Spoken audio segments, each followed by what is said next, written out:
Indaba yopilyaptimi? Indaba sotilyapti. Olasizmi? Javob. Yo'q, nimaga? Fizически uspet qilmayapman. Baribir hamma narsani biznes qilib men ham opit oldim, ham pul yo'qotdim. Lekin bu opitim pulimdan yaxshiroq menga. Chunki ertaga kelajakda qiladigan biznesim uchun menga bu как основа bo'la oladi. Hech pul tikib yubordi, Indabaga normal pul tikibdingiz-da. Da, o'zidan o'zi bir 40 mingcha, cho'mchigimdan kirsh ketgani 65 ming dollar atrofida. 100 ming nari berib ketgan o'sha. Oqlandimi yo oqlanmadi? Yo'q, oqlanmadi. Oqlanmadi? Yo'q. Yapishib qiyin biznes ekan-a? Yapishib qiyin, keyin bitta yaxshi biznesmen bilan gaplashganimda shaxsga nisbatan bog'lash kerak emas biznesni.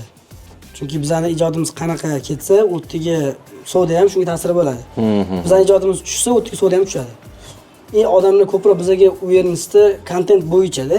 Bizning odamlar content maker deb bilishadi. Bular yaxshi ijod qiladi, ijod nazarida qaraydi. Bizning kuxnyada yoki qanaqadir biznesda ko'ra olmasligi mumkin. Bunga faqat vaqt davomida erishib, noldan chiqib kelishimiz kerak bunga. Bu ishonchga ham biz sekin vaqtlar davomida erishishimiz kerak. Yana biznes qilasizlarmi bu? Albatta.